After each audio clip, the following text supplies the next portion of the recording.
Hello and welcome to another deep dive into the fascinating and terrifying creatures of folklore and legends.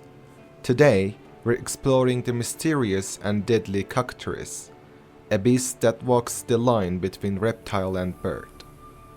From its strange origins to its deadly attacks, let's unravel the mystery of the cockatrice. The cockatrice is classified as an ornithosaur, and I have no idea if I'm pronouncing it correctly, but I will go with that. A rare type of creature exhibiting both avian and reptilian traits. But what does that really mean? Essentially, an ornithosaur possesses characteristics that are part bird and part reptile. Feathers, beaks, wings, but also scaly skin, sharp talons, and a deadly predatory nature. According to Geralt of Rivia, the cockatrice is believed to be the only surviving member of this enigmatic classification. Furthermore, scholars also claim that it is the sole creature of this order, though the reasoning behind this decision remains unknown. Beyond its fearsome nature, the cockatrice possesses highly valuable trail feathers. These feathers are prized for their superior durability and sharpening capabilities, making them highly sought after for crafting quills that surpasses even the finest goose feathers. Scribes and scholars alike cherish them, though obtaining one is a deadly endeavor. Cockatrices are predominantly found in remote rocky regions, such as canyons, cliffs, and terrains. These creatures are not just dangerous, they are aggressive and territorial, attacking anything that dares to wander into their domain. Travelers and hunters are advised to steer clear of known cockatrice habitats unless they are well equipped and trained to deal with such a formidable opponent. Like many legendary creatures, the cockatrice is shrouded in superstitions.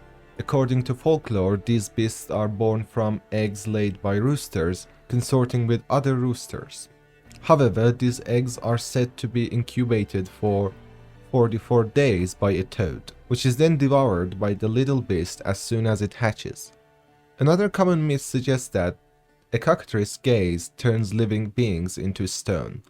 While terrifying, neither of these superstitions hold any truth, at least not according to science.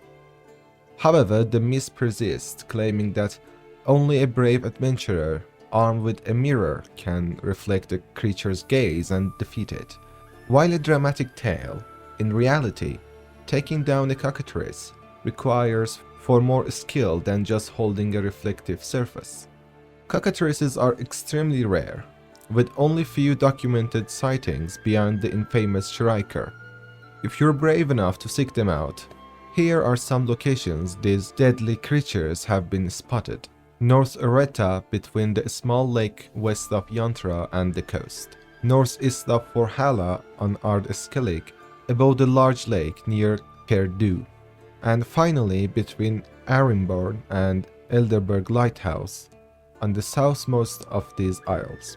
One of the most notorious cockatrices ever encountered was the Shrieker, a vicious beast residing in a cave on the outskirts of Crow's Perch. This particular monster terrorized the locals, and even the Baron's most seasoned warriors were unable to put an end to its reign of terror. Geralt of Rivia, however, knew better. Unlike the unfortunate soldiers who fell to its razor-sharp strikes, Geralt understood the key to defeating such a beast was using crossbow, bombs, or magical signs. He forced the creature to the ground, where he could dodge its deadly charges by rolling under its outstretched wings. Only through strategic combat and extensive knowledge of the creature's weaknesses was he able to slay the Shrieker once and for all.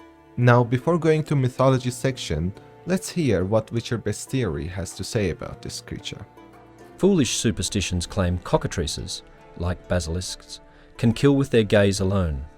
That is utter nonsense, however, a cockatrice's gaze being no more dangerous than that of an angry goose. One should instead watch out for its sharp beak and long tail, which it can whip to murderous effect.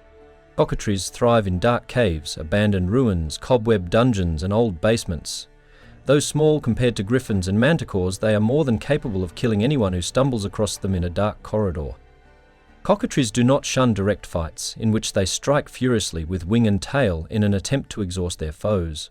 Blows from their beaks are especially dangerous, as they aim with deadly precision at exposed flesh and vital organs and leave bleeding, life-threatening wounds. When fighting them, one should make liberal use of draconoid oil as well as grapeshot, whose shrapnel will pierce their delicate wings with ease.